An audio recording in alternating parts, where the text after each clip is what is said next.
23. El número de puñaladas que destruyó la república más poderosa de la historia. 23.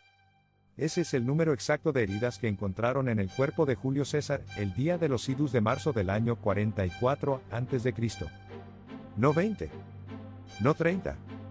23 heridas producidas por 23 armas en manos de conspiradores, en un acto que duró apenas minutos dentro del teatro de Pompeyo en Roma.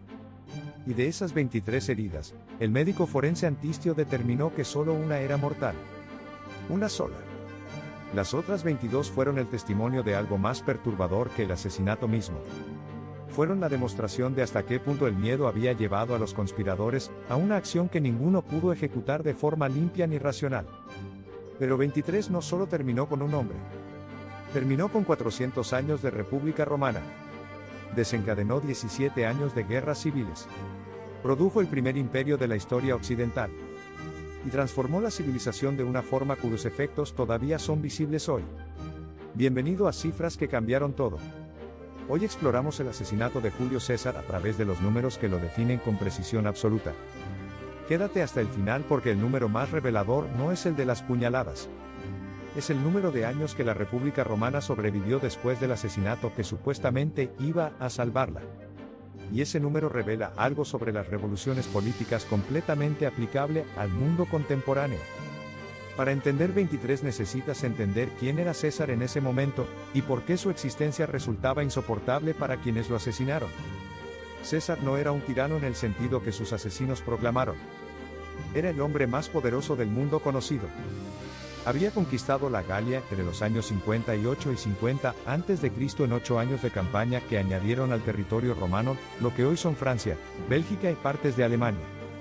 Sus legiones combatieron contra 3 millones de guerreros galos, mataron a 1 millón y esclavizaron a otro millón. Ese número, 1 millón muertos y 1 millón esclavizados, financió su poder político posterior. Y César regresó a Roma con una riqueza que ningún ciudadano romano había acumulado antes de esa forma ni con esa velocidad. El cruce que lo cambió todo. En enero del año 49 a.C., César cruzó el Rubicón con su ejército. El Rubicón era un río pequeño en el norte de Italia que servía como frontera legal. Ningún general podía cruzarlo armado bajo pena de muerte por traición. César lo cruzó. Alea y actae. La suerte está echada. Esa decisión transformó una tensión política en una guerra civil que no terminaría hasta que él o sus enemigos estuvieran muertos. En el año 48 a.C.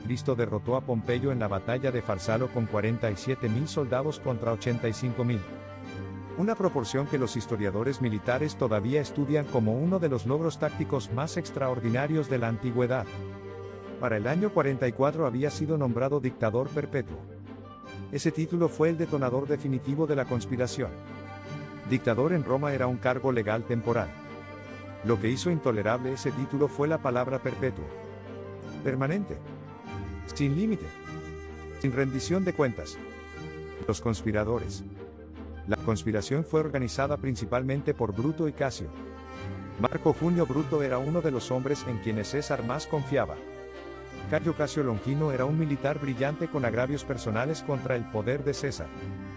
El número de conspiradores fue de aproximadamente 60 senadores. 60 hombres que mantuvieron el secreto durante semanas en una ciudad donde los rumores viajaban más rápido que los mensajeros. César recibió advertencias. Un adivino le dijo que se cuidara de los idus de marzo.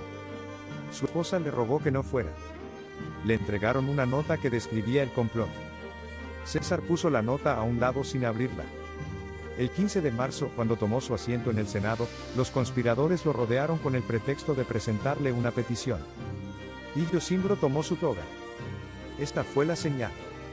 Casca fue el primero en atacar. Su puñal alcanzó el cuello sin producir herida mortal. César giró y tomó su brazo. Los historiadores registran sus palabras exactas. Casca, villano, ¿qué estás haciendo? Entonces los demás atacaron simultáneamente. 23 puñaladas en segundos.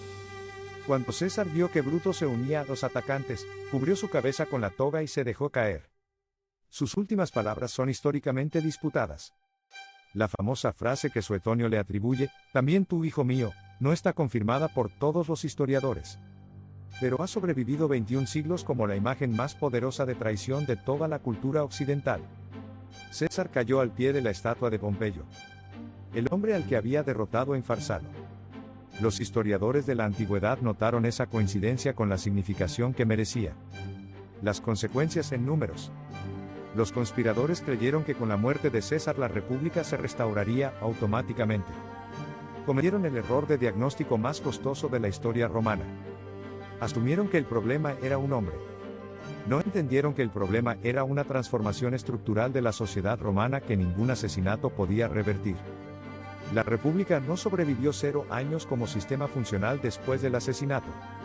Las instituciones continuaron formalmente, pero el poder pasó de inmediato a los aliados de César. 17 años de guerras civiles siguieron.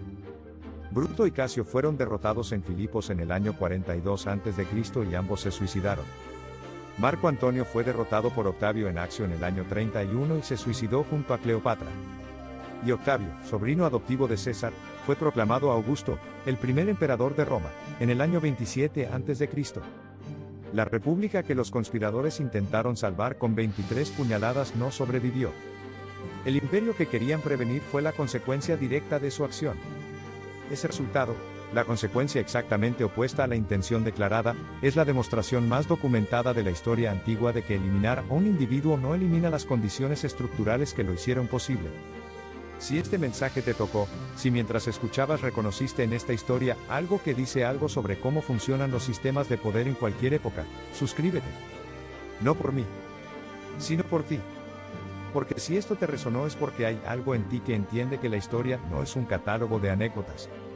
Es el manual más completo sobre cómo funcionan los seres humanos cuando el poder, el miedo y la traición se intersectan.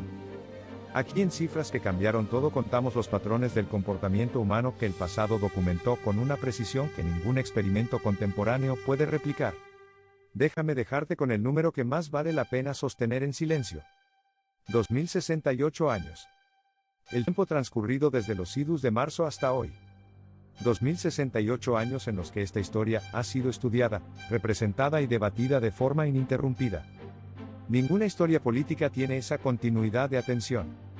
Y si el mundo lleva 2068 años hablando de este evento, porque el patrón que reveló no ha dejado de repetirse. El hombre que acumula poder absoluto, los que intentan detenerlo con violencia, y la catástrofe que esa violencia produce inevitablemente. Y si quieres continuar explorando los números que definen los momentos más decisivos de la historia real, el próximo video analiza el número detrás de la decisión militar más costosa de la Segunda Guerra Mundial. Una decisión de un solo hombre que cambió el resultado de la guerra más grande de la historia humana. Nos vemos en el próximo análisis. Porque los números no mienten. Y cuando aprendes a leerlos, la historia deja de ser un relato y se convierte en un espejo.